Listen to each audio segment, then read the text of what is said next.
저는 오늘 이 시편 53편의 말씀으로 하나님께 빛을 보면 길을 잃지 않는다. 빛을 보면 길을 잃지 않는다라는 제목으로 하나님 말씀 함께 나누도록 하겠습니다. 16세기에 영국 왕 헨리 8세의 그 시대에 재상이었으며 법률가이기도 했고 철학자이기도 했던 토마스 모어라는 사람이 책을 한 권 씁니다. 그 유토피아라고 하는 책인데요. 이 유토피아라고 하는 책은 가상의 섬, 가상의 공화국 한 섬을 모델로 해서 그 배경으로 해서 그곳에 대한 소설을 쭉 적은 건데요. 한마디로 표현해서 이 섬은 정치든 경제든 문화든 뭐든 흠잡을 데 없고 불편한 것이 없고 가장 이상적이고 가장 아름다운 땅. 그래서 거기에 대한 이야기들, 이상향에 대한 이야기들을 소설로 쭉 기록해 놓은 겁니다. 흔히 그래서 우리가 유토피아라는 말을 뭐 신락원이라고 쓰기도 하고 우리식으로 좀 익숙하다면 이게 천국이 아닐까라고 생각하는 바로 그런 것을 글로 적어 놓은 거죠.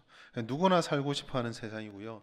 한번 들어가면 다른 세상은 도저히 기대할 수도 없는 그런 세상을 토마스 모어는 유토피아라는 책을 가지고 이렇게 적어 놓았습니다. 설교를 준비하면서 저도 뭐 그 한 주 만에 한 권을 다 읽지는 못하고 딴 것도 있어서 그냥 이렇게 스킵하면서 쭉 보았는데요. 야, 진짜 살만하겠다 싶더라고요. 그런 세상이면 정말 살만하겠다라는 생각을 했습니다. 근데 여러분, 그런 세상이면 정말 살만하겠다라는 생각을 한다라는 건 지금 우리가 살아가는 그 세상이 그런 세상이다 아니다? 아니다라는 거죠. 부족함이 있습니다. 우리가 살아가는 세상은 손볼 곳이 많고 아직도 많이 발전되었다지만 여전히 궁핍함이 있고 어려움이 있습니다.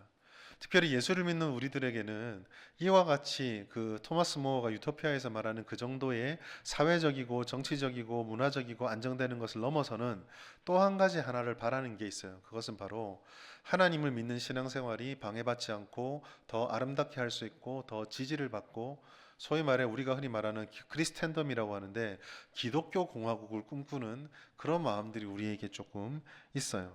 신앙생활을 아름답게 하고 행복하게 할 수 있는 그런 세상, 신앙 때문에 방해받거나 고통받거나 힘들지 않는 그런 세상을 우리는 조금 더 기대합니다. 이런 갈망이 너무 강하다 보니 역사상 믿는 사람들이 이런 갈망 때문에 사실은 조금씩 실수하는 선택을 하는 경우도 한 번씩 보이곤 해요. 예를 들어서 1970년대 후반의 마지막 70년대 후반의 미국의 대통령이었던 지미 카터가 그 공화당의 로널드 레이건하고 붙어가지고 빼앗기게 되죠.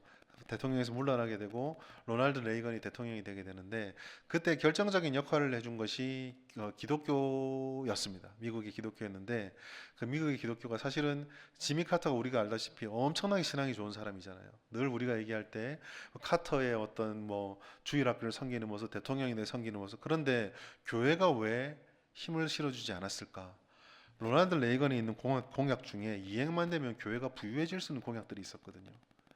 그것만 선택하면 교회가 좀 더 힘있게 선교도 하고 좀 더 튼튼해질 수 있다고 생각하고 레이건의 손을 잡았는데 사실은 그때부터 미국이 불밀듯이 들어오는 동생을 막지 못하고 물밀듯이 들어오는 세속화를 막지 못하면서 무너지는 거. 결과론적으로 그렇게 됐지만 한편으로 조금 이해가 돼요. 신앙생활을 더 튼튼하게, 교회를 더 튼튼하게 하고 싶다는 그 순수한 마음이 때로는 잘못된 선택으로 나타나고도 있죠. 뭐 십자군도 그렇고요. 선교 역사에 보면 이런 수많은 실수들이 참 많이 있습니다. 어쨌든 우리가 이와 같은 현실들, 유토피아적인 삶을 꿈꾸고 신앙적인 유토피아를 꿈꾸지만 그렇지 못한 현실을 살아간다라는 게 우리들의 현실의 실존입니다. 애석하게도 이와 같은 우리의 바람은요, 바람으로 끝날 겁니다. 왜냐하면 우리가 꿈꾸는 그런 완벽한 세상은 천국이 오기 전에는 이 땅에 완성되지 않기 때문입니다. 어쩌면 우리가 살아가는 삶이라는 건 결국 점점 나아질 수 있고 믿음으로 점점 그것들을 극복하고 때로는 발전하고 때로는 좀 더 나은 세상을 만들어 갈 수 있을지 모르지만 여전히 그곳에는 파도가 있을 거고 여전히 그곳에서는 어려움이 있을 거예요. 성도와 제자로 살아간다는 것은 사실 꽤 어렵고 힘이 드는 것입니다. 심지어 예수님께서는 이렇게까지 말씀했습니다. 마태복음 10장 22절 같이 한번 읽어볼까요? 시작. 또 너희가 너희가 내 이름으로 말미암아 모든 사람에게 미움을 받을 것이나 끝까지 견디는 자는 구원을 얻으리라. 예, 예수님께서 말씀하셨죠. 너희가 내 이름으로 말미암아 모든 사람에게 뭘 받는다고요? 환영 아닙니다. 성공 아니에요. 높임 아닙니다. 존경도 아닙니다. 미움을 받는다고 말씀하셨어요. 우리가 예수님의 말씀과 성경의 말씀은 1.1획도 틀림이 없다라고 믿는다면 우리의 질문은 저 말씀을 가지고 우리의 삶에 비추어서 던져야 될 질문은 그렇다면 하나님 우리가 어떻게 더 높임 받을 수 있을까요? 우리가 더 어떻게 존경받을 수 있을까요? 우리가 더 어떻게 인정받을 수 있을까요?는 아닙니다. 저 말씀이 진리라면 우리가 던져야 될 질문은 저렇게 우리가 미움을 받게 될 때 어떻게 이거를 감당할 수 있을까요가 되어야 합니다. 그리고 거기에 대해서 오늘 시인은 답을 해주고 있어요. 영적 타락이 극에 달해 있고 혼란과 어둠이 가득한 이 세상에서 순결과 순수와 빛을 쫓아가는 삶이 충돌을 할 때 마치 잔잔한 파도 위를 걸어가는 파도 위를 항해하는 그런 안락한 항해가 아니라 경랑이 불어닥치는 그와 같은 파도와 같은 바다와 같은 곳을 항해하는 그것이 성도의 삶이라고 할 때 우리는 그 바다를 어떻게 헤쳐나갈 것인가? 시인은 오늘 거기서 말씀하고 있습니다. 시인은요, 세상이라는 파도가 먼저 무엇인지를 우리들에게 오늘 본문을 통해서 말씀해 줍니다. 시인은 세상을요 뭐라고 말하냐면 오늘 시편 53편 1절 보시면 어리석은 자는 그의 마음에 이르기를 하나님이 없다 하도다 라고 말합니다. 이 세상에 불어닥치는 파도의 본질은요 하나님이 없다라고 하는 거부와 부정과 외면의 파도예요. 우리는 거기에 대해서 너희는 하나님을 없다고 말한다, 우리는 하나님이 있다고 말한다라고 주장을 합니다. 그러면 이와 같은 두 파도가 충돌을 했을 때 세상 사람들은 보통 예수를 믿는 우리들에게 엉뚱한 것을 믿는 사람들, 환상 속에 사로잡혀 있는 사람들, 세상을 인정하지 못하는 사람들, 그리고 자기들만 깨끗하는 척하는 사람들, 하여간 뭐 별 얘기를 다 하면서 우리랑 다른 이야기, 우리와 섞이지 않은 이야기들을 합니다. 그러나 어떠한 현실이 우리에게 벌어진다 할지라도 다윗은요 이 세상이라는 공격적 파도의 본질은 결국 하나님을 부정하는 것이다 라고 우리에게 알려줘요. 여러분, 없다고 하는 사람들 사이에서 나 홀로 있다라고 주장하며 살려면 그 삶이 쉬울까요, 어려울까요? 어렵죠. 충돌이 있을 수밖에 없습니다. 믿음이라는 것이 단순하게 나 교회 다녀요가 아니잖아요. 신앙이라고 하는 것은 생각이 다른 것이고 우리의 말과 행동이 다 다른 것이거든요. 존재가 다른 것이기 때문에 단순하게 섞여 있기가 쉽지가 않습니다. 특별히 이와 같은 세상의 파도가 만들어내는 그 본질이 만들어내는 결과를 보시면 더욱더 우리들이 그냥 거기 섞여갈 수가 없다라는 것을 인정할 수밖에 없어요. 시편 53편 1절 보시면 그렇게 하나님 없다는 자들이 어떤 결과들을 만들어내냐면 부패를 만들어내고 가증한 악을 행하고 선을 행하지 않는다라고 말씀하고 있습니다. 도덕적인 상황과 그냥 믿음을 가지지 않느냐 갖느냐의 문제가 아니라 삶의 현실에서 드러나는 윤리적, 도덕적, 실제적 삶의 열매들이 나타나는데 저것들 중에 어느 것도 믿음을 가지고 있으면 우리가 받아들일 수가 없는 것들이에요. 같이 공존하기 힘든 것을 우리는 보게 됩니다. 여러분, 부패라는 것은요 파괴예요. 파멸이고요 타락입니다. 하나님과의 관계가 깨져 버리고 나서 그 뿌리 깊은 곳에서부터 주님과 떨어져 버렸기 때문에 거기서부터는 생명이 나오지 않아요. 뿌리가 잘려버린 나무들이 말라 비틀어져서 결국 죽게 되는 것처럼 부패라고 하는 것은 그 어떤 생명도 맺을 수 없고 그 선한 삶의 능력도 상실해버린 상태가 되는 것입니다. 그래서 오늘 이 시인이 뭐라고 말하냐면 부패로부터 가증한 악을 행하는 것이 나오고 선을 행하지 못하는 선에 대한 무능력이 나온다라고 말하는 거죠. 물론 우리가 이 땅을 살다 보면 100% 악당을 자주 보지는 못합니다. 그렇지 않나요? 우리만 깨끗하고 우리 주변에 저 교회 문 밖을 나오면은 전부 살인자고 전부 도둑질이고 하고 전부 그렇나요? 그렇지 않죠. 우리가 세상에서 만나는 사람들 중에 어떤 이들은요, 아니 상당히 많은 이들이요 얼마나 착하고 선하고 의로운지 모릅니다. 우리가 힘들 때, 우리가 아플 때 우리 손을 잡아주고, 신앙은 다르고 생각도 다르지만 우리를 위해서 야간 봉지 사다 주고 자기가 맛있는 반찬에다 싸워서 같이 먹자 나눠주는 얼마나 선한 사람들이 많아요. 그래서 우리는 어쩌면 이 1절 말씀을 바라보면 잘 이해가 안 될 수도 있습니다. 도대체 뭐가 악한 건가? 뭐가 선을 행하지 않는 건가? 100% 악행은 물론 우리가 여기서 거론할 필요가 없죠. 살인과 도적질과 같은 100%의 죄에 대해서는 우리는 의심을 하지 않고 힘들어하지도 않습니다. 그런데 오늘 본문을 통해서 우리가 조금 주의 깊게 봐야 되는 것은요, 이와 같은 악과 선을 행하지 않은 것들이 전적인 것들보다는 적정선에서 주관적으로 선별적으로 나타나는 경우를 우리는 외면해서는 안 된다라는 겁니다. 착해요. 그러나 완전히 착하지가 않습니다. 예를 들어서 자녀들이, 여기 계신 여러 부모님들이 우리 아이들을 앉혀놓고, 자 이제 내가 세상의 비밀을 알려줄게. 세상은 못됐거든. 거짓말해야 돼. 아무도 그렇게 안 하죠. 우리 아이들에게 어떻게 말합니까? 거짓말하면 안 된다. 그런데 그렇게 가르치고 나서 내가 직장으로 가서 이거는 처세술이야 하고 거짓말하죠. 이 선별적 악행입니다.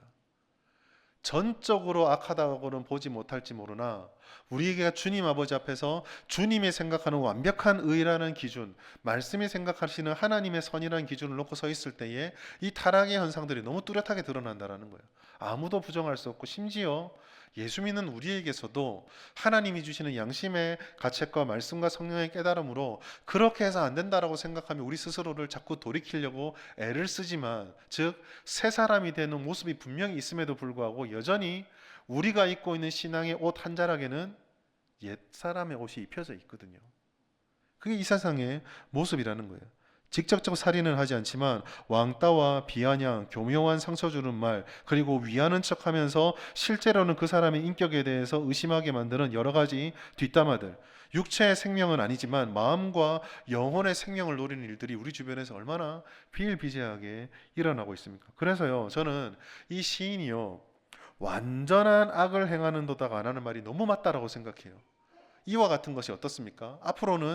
앞에서는 표면적으로는 그렇지 않은 것처럼 하지만 실제로는 그렇게 하는 것, 앞과 뒤가 다른 것이기 때문에 이 시인은요, 완전한 악을 행한다 말하지 않고 가증한 악, 교활한 악을 행한다라고 말씀을 한 거예요. 여러분, 세상은요, 하나님을 거부하고 부정하다 보니 자신이 가지고 있는 본질이 어떤지도 알지 못하고 그러한 삶이 어떠한 열매를 맺게 될지도 전혀 알지 못합니다. 심지어 자신들이 지금 걸어가는 그 걸음이 그와 같이 캄캄한 밤바다의 어둠에 불과하고, 또 정말 정의와 선을 따라가려는 이들에게 방해가 되는 경랑에 불과하다는 것도 깨닫지 못해요. 왜 그럴까요? 이와 같은 본질의 모습은 하나님께서 성령을 통해, 말씀을 통해 깨닫게 해주지 않으시면, 하나님을 통해서 깨닫지 않으면 도저히 깨닫지 못하는 것이거든요. 하나님을 부정하는 이니까 도저히 이 현실을 알 수도 없고 깨달을 수 없죠. 그러니 이들에게 이러한 삶의 윤리적 부패는 전혀 문제가 되지 않아요. 오해하지 마십시오. 세상이 악하다고 해서 살인자를 맞다라고 해준다는 얘기 아니에요. 아까 제가 말씀드린 것처럼 선별적이고 주관적인 그런 선택적 악에 대해서 얼마나 관대한지 모르지 않습니까? 우리나라가 당하면 나쁜 건데 저쪽 우리가 남에게 행하면은 상황상 어쩔 수 없다라고 말하는 이와 같은 모습들이 나타나게 되는 거죠. 오히려 이런 것들을 거부하고 지적해서 잘못했다고 말하면 그런 존재들을 불편하게 여깁니다. 함께 하지 못한다고 생각하죠. 더 심각한 것은요, 이와 같은 상황들을 바꾸고 싶은데 하나님이 바라보니 길이 안 보인다라는 거예요. 2절 보시면 하나님이 하늘에서 인생을 굽어 살피사 지각이 있는 자와 하나님을 찾는 자가 있는가 보려고 하셨어요. 세상이 부패했다, 세상이 가증한 악을 행한다, 선을 행하지 않는다, 그래도 설마 이렇게까지 무능력할까 싶어서 하나님이 보셨대요. 그런데 그 결과가 무엇입니까? 3절 말씀 뭐라고 되어 있죠? 그런 사람이 있다 없다? 없다요. 한 사람도 없대요. 칼빈은요, 인간의 전적 부패를 가르치면서 이 세상에는 하나님의 선을 이룰 만한 능력이 있는 자가 아무도 없다. 그래서 인간의 전적 무능력을 주장했습니다. 사도 바울도요, 다윗이 이 노래를 하고 나서 이게 과거에 있었던 일뿐만이 아니라 자신의 시대도 여전히 똑같다라는 것을 뼈저리게 깨닫고 로마서 3장 10절에 이렇게 기록했어요. 같이 읽습니다. 시작. 기록된 바 의인은 없나니 하나도 없으며. 여러분, 이것이 우리가 살아가는 세상의 현상이에요. 이런 현상 속에서 파도가 넘실거릴 수밖에 없는 이런 현실 속에서 우리가 파도가 없기를 바란다는 것은 어쩌면 어리석은 기대일지도 모릅니다. 바다에 풍랑과 파도가 당연하듯이 우리가 살아가는 인생이라는 이 바다 속에 하나님을 거부하고 부인하고 부정하는 이들로 인해서 불어닥치는 파도와 그 엄청난 바람들은요, 당연한 것이죠. 여러분, 우리는 세상을 똑바로 보아야 돼요.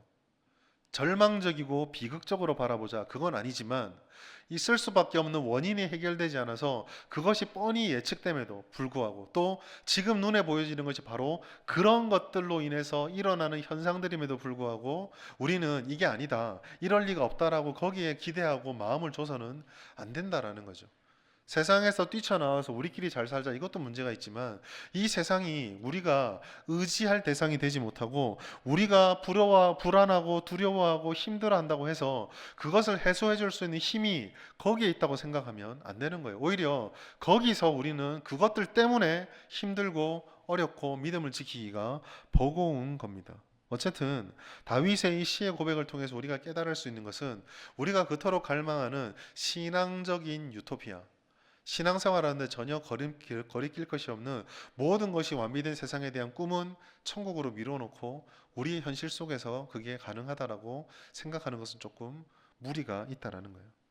그러면 운명으로 받아들이고 살아야 하는가? 다윗은요, 파도는 그냥 흩어질 뿐이라는 사실을 심판이라는 단어를 통해서 우리들에게 선명하게 알려줍니다. 시편 53편 5절 말씀 우리 같이 한번 읽겠습니다. 시작. 그들이 두려움 두려움이 없는 곳에서 크게 두려워하였으니 그를 대항하여 진친 그들의 뼈를 하나님이 흩으심이라. 하나님이 그들을 버리셨으므로 네가 그들에게 수치를 당하게 하였도다. 아멘. 다윗이 보았던 것이 뭐죠? 다윗은요, 이 파도가 너무 세고 너무 격렬해서 마치 바다를 다 뒤집어 엎을 것 같고 배를 다 뒤집을 것 같은데 이 파도가요, 그 힘으로 힘을 끝까지 유지하는 것이 아니라 결국 스스로 두렵게 될 뿐이다라는 것을 보았습니다. 4절을 보시면 이 힘이 하나님의 백성을 핍박해요. 떡 먹듯이 내 백성을 먹고 하나님을 부르지 않는데요. 떡 먹듯이 먹는다는 것은 쉽다라는 뜻이거든요. 여러분 떡을 먹기 위해서 일주일 동안 금식 기도하시고 마음의 준비를 하시는 분 없죠? 그냥 있으면 쏙 집어 먹으면 끝입니다. 그만큼 악한 이들이 믿는 자들을, 의인들을 괴롭히고 그들의 계략을 무너뜨리는 게 쉽다라는 거예요. 반대로 그 파도는 그렇게 강해 보이고 그 앞에 서 있는 믿음의 백성들은 너무 초라하고 약해 보이는 거죠. 그런데 이러한 상황이면 당연히 두려워해야 될 것은 하나님의 백성이라 생각하는데 5절에 뭐라고 말합니까? 그렇게 힘있어 보이는 파도가 결국은 두려움에 떨게 될 거래요. 돈이 많다고, 여기가 안전하다고, 평안하다고, 내가 하고 싶은 대로 다 할 수 있다고 그들이 강한 줄 알았는데 바로 그렇게 생각하는 그곳이 그가 자랑하는 모든 것들이 그들을 두렵게 하는 것이 될 것이다 라고 하나님께서 말씀하고 있는 것입니다. 오늘날 세상을 잘 보시면 이걸 너무 잘 알 수 있죠. 기술이 발달하고 과학이 발달하고 문화가 발달해서 더 이상은 사람들이 궁핍함을 못 느낄 것만 같은데 오히려 세월이 흘러가면 갈수록 마음의 아픔과 사회적 불안과 우울증과 같은 것들은 왜 점점 더 늘어나기만 하겠습니까? 성경은요 이들의 삶을요 비참함이라고 딱 규정을 하고 있어요. 5절 말씀 보시면 그들의 뼈를 하나님이 흩으셨다라고 말씀하고 있습니다. 이것은요 일반적인 삶으로 보자면 장례를 배경으로 하고 있고요. 전시의 상황을 보자면 전쟁이 끝난 전사자를 배경으로 하고 있어요. 여러분, 장례가 나게 되면 그 돌아가신 분들을 잘 수습하고 모시고 장례식을 치르고 잘 안치하는 일련의 과정들을 통해서 우리가 굉장히 신경을 써서 그 일들을 진행을 하잖아요. 그런데요, 뼈가 흩어졌다는 말은 사람이 죽었는데 누구도 그 시신을 수습하지 못하고 안치는커녕 그냥 막 사방에 흩어져 버린 겁니다. 얼마나 비참해요. 전쟁터에서도 마찬가지죠. 우리 그 남자들 군대 가신 분들 아시고 또 자녀들 군대 가시면 아시겠지만 군표라고 요 쇠 목걸이가 있는데 거기 보면 네모난 군번 줄이 이제 표가 두 개가 있습니다. 하나가 있고 하나가 딱 달려 있거든요. 이게 용도가 뭐냐면 전쟁이 났을 때 전쟁에 나서 내 옆에 전사자가 죽었는데 돌격 앞으로 하면 달려가고 막 이렇게 해야 되잖아요. 도망칠 땐 도망쳐야 되고 그 수습이 안 되니까 요 두 개 중에 하나를 떼서 전사자건 가져가고 하나는 전사자 입어놓고 발로 딱 차버리면 이게 앞니에 딱 박혀요. 그럼 이게 어떻게 됩니까? 나중에 다 썩고 몇 년이 지나서 누군지 모르는데 이게 박혀 있으니까 아, 이 뼈가 걔 거구나. 그걸 알게 하려고 해주는 거예요. 수습을 위해서. 그런데 여기서 뭐라고 말합니까? 전사자의 뼈가 수습이 안 돼요. 흩어져 버립니다. 얼마나 비참합니까? 열심히 노력했는데 자기 뼈조차도 수습 못할 정도로 완전 다 박살이 나버리는 상태. 여러분 이게 파도하고 같거든요. 세상의 파도가 어떻습니까? 아무리 격해도요. 나중에 또 한번 말씀드리겠지만 결국은 육지에 오면 이제 바스라져 다시 돌아가요, 그냥. 파도는 그런 것입니다. 우리가 우리의 믿음에 저항하고 우리의 믿음을 힘들게 말하는 이 인생의 파도와 또 세상의 파도가 막 닥쳐올 때 우리가 봐야 되는 것이 바로 이 성경의 선언이에요. 마태복음 21장 44절 말씀. 이 돌 위에 떨어지는 자는 깨지겠고 이 돌이 사람 위에 떨어지면 그를 가루로 만들어 흩으리라. 하나님을 대적하는 자들에게 하나님의 돌이 떨어지면 누군가가 믿는 자가 어떤 사람이 반석이신 예수 위로 자기가 떨어져서 그 위에 깨어지면 생명이 있지만 끝까지 부정했을 때 그 돌이 그 사람 머리 위에 떨어져 버리면 그가 가루로 흩어져 버린다라는 거거든요. 오늘 우리가 이와 같은 믿음을 가지고 성경의 이 선언을 기억해야 돼요. 우리는요, 세상을 부러워할 필요가 없습니다. 그리고요, 심지어 우리는 그러한 세상을 바라보며 그 힘을 우리가 가져서 우리가 더 힘을 길러서 그들이 우리를 함부로 대하지 못하도록 하겠다. 이 생각도 버려야 돼요. 세상은 우리가 기대고 의지할 대상도 아니지만 우리가 두려워하고 적대해야 하는 것도 아니고 우리가 가져야 될 것을 저놈들이 가지고 있으니 뺏어야 될 대상도 아닙니다. 하나님을 향한 이 믿음을 가진 자들은요, 자신들을 핍박하는 그 파도가 몰려와서 그들의 생명을 앗아갈 때도 이 파도의 결말을 바라보면서 그들을 이기려고 하지 않았어요. 대표적인 게 스데반 아닙니까? 스데반이 자신을 돌로 치는 그 엄청난 죽음이라는 파도가 자기에게 몰려올 때 스데반이 외쳤던 것이 무엇입니까? 하나님, 저 돌을 뺏어서 내게 주십시오가 아니었어요. 그가 기도했던 것은 주님, 이 파도의 결말을 모르는 저들을 불쌍히 여겨 주십시오. 저들은 저들이 하는 짓을 모릅니다. 이것이 믿음을 가지고 있는 이 사람들의 반응이었습니다. 세상은요, 정말 안타깝고 불쌍한 상황에 빠져 있어요.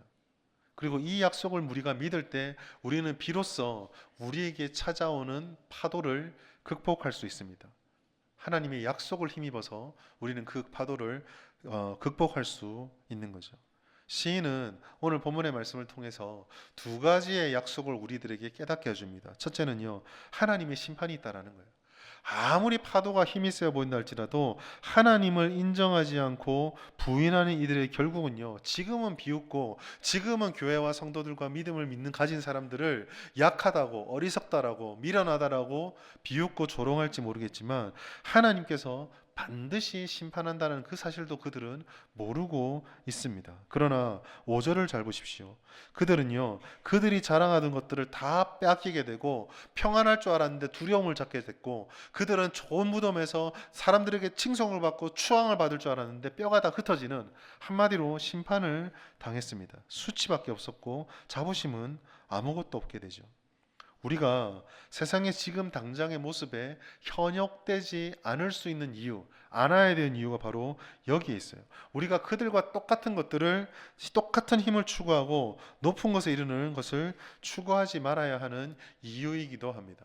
저도 진주 성시화 운동본부에서 활동을 하고 있지만 성시화의 목적은요, 대한민국의 모든 땅이, 모든 곳이 하나도 빠짐없이 100%가 다 예수를 믿어야 된다. 그거 목적이 되면은요, 안 돼요. 크리스텐덤은요, 이미 역사상 실패한 운동으로 증명이 되었습니다. 1000년 동안 중세를 장악했던 교회가 만들어 놓은 것은요, 화려한 건물이지 신앙이 아니었어요. 타락이었죠. 그럼 무엇을 바라보게 만드는 것입니까? 하나님이 결국은 진리가 된다라는 그 하나님의 약속을 믿고 심판을 믿으며 순결을 지켜가는 거죠. 진짜를 가장한 가짜는요, 결국은 소멸하고 사라져요. 히브리서 12장 9절 말씀, 우리 하나님은 소멸하는 불이라고 하셨습니다. 시편 39편 11절 같이 한번 읽겠습니다. 시작. 주께서 죄악을 책망하사 사람을 징계하실 때에 그 영화를 좀먹음같이 소멸하게 하시니 참으로 인생이란 모두 헛될 뿐이니. 아멘. 이게 우리가 세상을 바라볼 때 가져야 될 마음이에요. 이게 있어야 세상의 그 악랄하고 때로는 무지성적이고 때로는 무자비하기까지 하는 그들을 바라보면서 두려워하지도 않고 그 힘을 부러워하지도 않은 채 끝을 모르고 하는 그들이 불쌍해질 수 있는 거예요. 두 번째로요, 시인은요, 이와 같은 심판을 바라보면서 그러한 삶을 감당해야 되는 성도들에게 주시는 하나님의 약속을, 위로를 보았습니다. 혹시 성경을 여러분 쭉 읽으시면서 조금 주의 깊게 보신 분들은 오늘 시편 53편이 되게 익숙하실 거예요. 예, 모른다는 눈으로 저를 보실 겁니까? 네. 이 시편 53편 말씀은요, 시편 14편하고 똑같아요. 시편 14편 여러분 집에 가서 보시면은요, 14편과 53편은 거의 유사합니다. 근데 약간 차이가 있는데요. 그 중에 가장 도드라진 차이가 똑같은 내용에서 시편 53편은 하나님을 부정하는 악인과 세상의 심판이 좀 더 강조가 돼요. 반면에 시편 14편은 뭐가 강조가 되냐면 그러함 가운데에서 우리의 위로가 어디에 있는가에 초점 맞춥니다. 우리의 위로는요, 하나님에게 있다는 사실을 시편 14편은 우리에게 보여줘요. 14편 6절 말씀 같이 읽겠습니다. 시작. 너희가 가난한 자의 계획을 부끄럽게 하나 오직 여호와는 그의 피난처가 되시노다. 아멘. 이 약속이요, 세상이라는 파도로부터 우리를 지켜줍니다. 여러분, 가난한 자의 계획을 부끄럽게 하는 게 성공했어요. 너희가 가난한 자의 계획을 부끄럽게 하나. 너희가 누굽니까? 세상이잖아요. 믿음을 부정하는 자들이잖아요. 이들의 계획이 가난한 자에게 믿음을 지켜야지, 주님을 믿어야지 하고 그 믿음의 그 기대를요, 깼어요. 그런데 그게 부끄러운 상황에 있어서 주눅이 들어있는데, 이렇게 주눅 들어있는 성도와 하나님의 백성들을 하나님이 어떻게 하신다고요? 피난처로 삼아서 보호해 주신다라고는 말씀이 14장 6절입니다. 하나님께서 위로자가 된다는 거죠. 이거를 바라볼 수 있는 것이 우리의 소망입니다. 여러분, 밤에 거센 바다가 몰아칠 때요, 그 바다에서 살아남을 수 있는 비결은요, 백날 그 바닷물을 쳐다보고 있고 그 어둠을 백날 쳐다보아도 아무 변화가 없습니다. 그럼 어떻게 살아날 수 있을까요? 하늘을 봐야 돼요.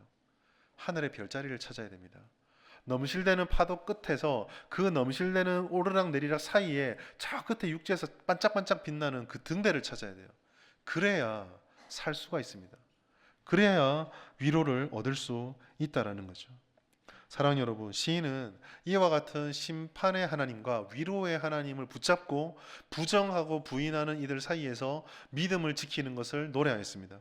오늘 우리도요, 이 어두운 세상 속에서 길을 잃어버린 삶을 살게 될 것 같을 때 이 빛을 찾아야 돼요. 그럼 어떻게 이 빛을 찾아서 길을 잃어버리지 않은 삶을 살 수 있겠습니까? 첫 번째로 하나님의 말씀을 깊이 묵상하는 것, 이 말씀의 깊이를 우리가 다시 한번 마음에 새겨야 돼요. 말씀이 중심에 되는 그 경건이 우리에게 있어야 이와 같은 세상의 어둠을 우리는 이겨낼 수가 있습니다. 하나님을 거부하는 이 세상의 어둠이 결국 어떻게 될 것인지에 대한 심판의 내용과 하나님께서 우리의 위로가 되어 주신다는 약속을 우리는 눈으로 보지 않는 하나님, 직접 들을 수 없는 하나님으로부터 어떻게 찾아낼 수 있겠어요? 그것이 말씀에 담겨 있고 그 말씀을 통해서 성령이 우리에게 알려주시는 것이거든요. 그래서 시인은 시편 119편에 그 우리와 똑같은 어두운 인생을 살아가면서 이렇게 노래했던 거예요. 같이 한번 읽어볼까요? 119편 105절. 주의 말씀은 내 발의 등이요 내 길의 빛이니이다. 아멘. 여러분, 한국교회가 우리 모든 진주성북교회 성도들이 무엇보다 힘써야 될 것, 하나님의 말씀을 더욱 깊이 묵상하고 풍성하게 알아가야 하는 겁니다. 여러분, 하나님의 말씀을요, 정말 풍성하게 알고 묵상하면은요, 안다라는 말보다 모른단 말이 더 많아지게 되어 있어요. 하나님께서 너무 크신 분이거든요. 하나님에 대한 알미 얕으면 신앙과 삶이 빈약해집니다. 그리고 믿음의 삶이 연약해지게 되어 있습니다. 다른 것으로 보충할 수 있다고 생각할 수 있을지도 몰라요. 물론 봉사도 유익하죠. 다른 이들을 섬기는 헌신, 우리에게 주는 감동이 있습니다. 그러나 여러분, 하나님의 말씀을 먹는 것은 집밥과 같아요. 아무리 집밥이 맛이 없다 하더라도 그 집밥이 우리의 건강을 지켜주죠. 물론 그래서 우리는 한 번씩 치킨도 시키고 외식도 합니다. 먹을 수 있죠. 그러나 그거를 주식으로 삼으면 어떻게 됩니까? 몸이 망가져요. 건강이 망가집니다. 하나님의 말씀을 깊이 묵상하는 것이 배제되어지고 약해졌는데, 그것이 없는데도 불구하고 교회가 하는 일이 많다, 교회가 사람들에게 칭찬을 받는다, 여러분, 그거는요 별로 좋은 일이 아니에요. 우리에게 필요한 것은요, 그렇게 외식 수준의 자극적인 음식을 계속 먹어가며 하루하루 우리의 생명을 연장하는 연명에 있지 않습니다. 우리는 집밥과 같은 곰삭은 주님의 그 말씀을 깊이 있게 묵상하고 깊이 있게 배워서 이 어떤 풍랑이 우리에게 다가와도 그 바람이 동서남북 어디서 불더라도 하늘을 볼 수 있는 비결, 그 수평선 너머에 등대를 볼 수 있는 비법을 우리 마음에 체득을 해야 돼요. 그렇게 말씀을 통해 우리가 하나님과 접붙임 받으면은요, 하나님께서 그 예수의 풍성한 생명력으로 접붙여져 있는 가지에게 생명수를 공급해 준다 말씀하셨고, 그것을 먹는 이가 풍성한 열매를 누릴 것이라고 분명히 말씀해 주셨어요. 요한복음 15장 5절 말씀 같이 읽겠습니다. 시작. 나는 포도나무요 너희는 가지라. 그가 내 안에 내가 그 안에 거하면 사람이 열매를 많이 맺나니 나를 떠나서는 너희가 아무것도 할 수 없습니다. 아멘. 사랑하는 여러분, 간절히 여러분을 위해 기도합니다. 여러분들이 하나님의 말씀을 읽을 때 말씀이 송이꿀보다 달달하는 그 감격을 회복하시기를 축복합니다. 주님의 말씀을 들을 때 그 말씀이 언제 끝나나가 아니고 벌써 끝나나라는 감동이 있기를 바랍니다. 제게 정말 바라는 거예요. 그 감동이 여러분이 정말 있기 바라요.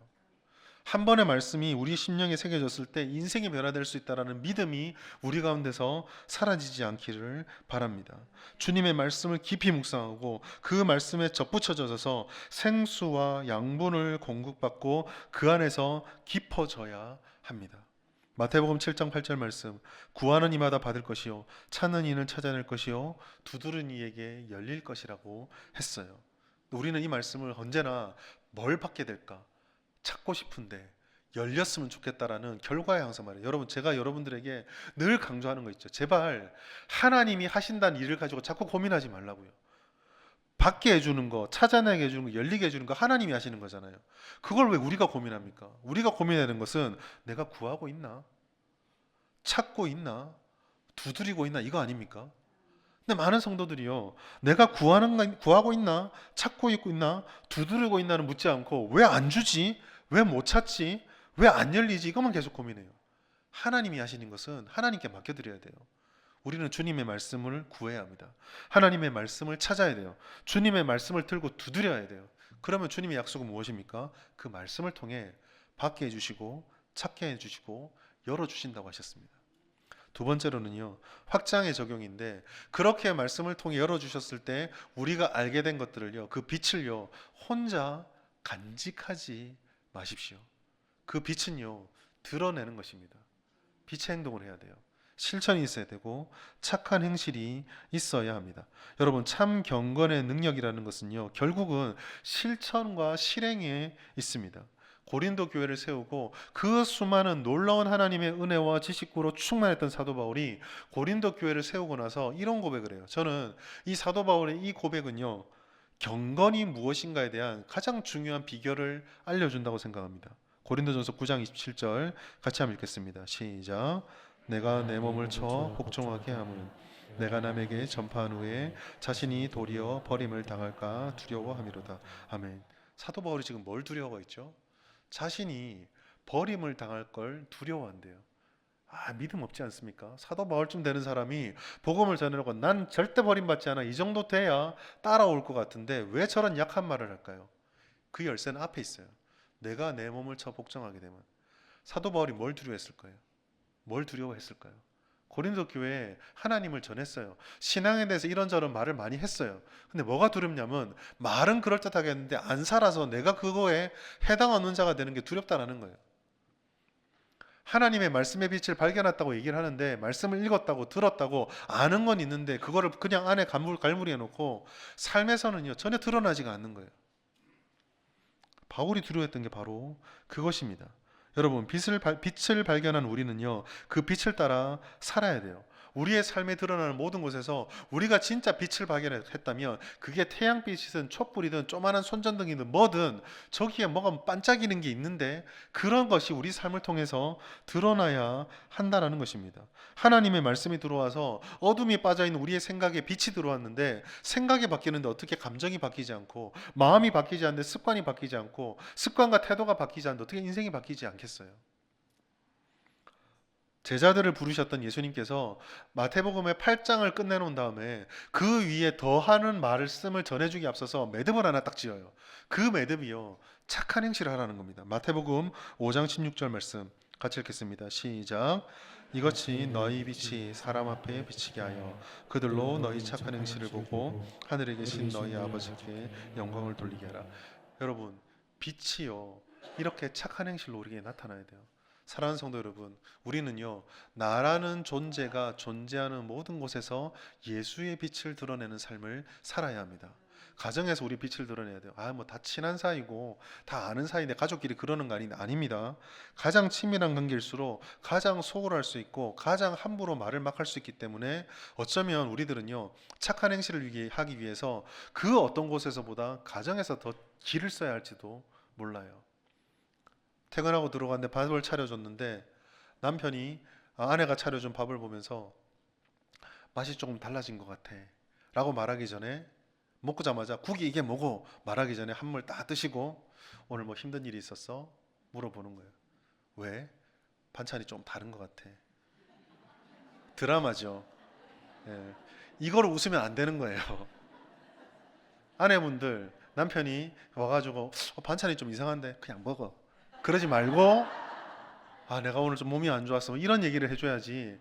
거기에 대해 그냥 먹으라고 뭐 누구는 또 거기에 하나 불어얹어가지고 옆집에 누구는 뭐 또 해줬는데 이런 얘기하면 일나는 거죠. 빛을 어떻게 내가 전할 것인가. 여러분, 직장에서도 마찬가지예요. 지혜를 가정한 편법과 불의가 우리 직장과 우리 세상에 얼마나 많아요. 거기에서 성도다운 윤리적인 결정을 한다는 거 쉽지 않습니다.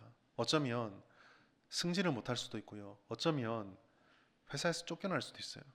그러나 비록 승진이 좀 늦어지더라도, 내가 이 직장이 아니라 다른 일을 찾아야 되는 일이 생긴다 할지라도, 극단적으로까지 못하더라도 점진적으로라도 내가 생각하고 행동하는 것들이 이 경쟁과 생존을 살아가는 사람들 사이에서 정직과 친절, 하나님의 말씀과 성품을 반영하는 그러한 삶이 나타날 수 있도록 우리가 하나님께 기도하고 고민해야 돼요. 한 번에 안 되더라도 포기해서는 안 되는 거죠. 서로가 편가를 나서 김 부장 씻고 김 과장 씻고 누구 막 얘기하고 있을 때 거기서 화해와 용서를 위한 중재자가 되어줄 수 있어야 합니다. 교회에서도 마찬가지예요. 예수님처럼 서로를 섬기고 사랑하고 높여줌으로 각자의 다른 모습들을 바라보며 이해 안 된다고 막 등 돌리고 외면하는 것이 아니라 그것들을 다 품어내고 내가 오히려 이해해주는 사람, 이해받고 싶은 사람이 아니라 이해해주는 사람이 되어주고, 내가 누군가의 기댈 등을 찾는 사람이 아니라 등을 찾는 사람에게 등을 대줄 수 있는 사람이 되어줄 때 우리는 빛을 우리 안에 갈무리하는 것이 아니라 빛을 실천하며 살아가는 그러한 착한 행실의 성도가 될 수 있는 것입니다. 그 빛이 비춰야 우리는 이 험난한 파도와 같은 인생들을 길을 잃어버리지 않고 살아갈 수 있게 되는 거예요. 사랑하는 여러분, 우리 하나님은 빛이십니다. 이 빛은 세상이 아무리 어렵더라도 가릴 수 없어요. 그리고 하나님께서는 예수를 믿는 그의 자녀들에게 성령께서 함께 하셔서 그 빛으로 함께 하신다고 말씀하셨습니다. 우리는 빛의 본체는 아닐지 모르나 빛의 반사체가 되어 우리 안에 그리스도의 빛을 가지고 있어요. 그래서 이사야서는 60장 1절에 일어나라 빛을 발하라. 그런데 이 빛이 주의 빛이 아니라 너의 빛이 이르렀 거라고 말씀하셨어요. 우리 안에 주님의 빛이 있습니다. 그러니 이 어두운 세상에서 그 세상의 험난함으로 현혹되어 길을 잃어버리지 마십시오. 눈을 들어서 하나님의 말씀을 보십시오. 그 말씀 속에서 비춰지는 빛을 붙잡으십시오. 그러면 우리는 비록 흔들흔들거리고 그 파도 때문에 옷이 쫄딱 젖는 한이 있더라도 우리는 그 파도를 헤쳐 걸어갈 수 있습니다. 그리고 그 빛을 따라서 삶으로 드러내십시오. 지금도 우리는 그 파도를 넘어왔으나 고개를 뒤돌려 바라보면 그 파도를 넘지 못해서 사경을 헤매는 사람들이 있습니다. 우리 가정에 있고요, 우리 직장에 있고요, 우리 학교에 있고 우리 교회에도 있습니다. 그들을 향하여서 빛을 드러내서 길을 잃어버린 여러분은 길을 찾으시고, 길을 잃지 않게 해주고 싶은 이들을 바른 길로 인도할 수 있는, 그래서 하나님이 기뻐하는 생명의 열매를 거두는 우리 모든 성도님 되시기를 예수님의 이름으로 축복합니다.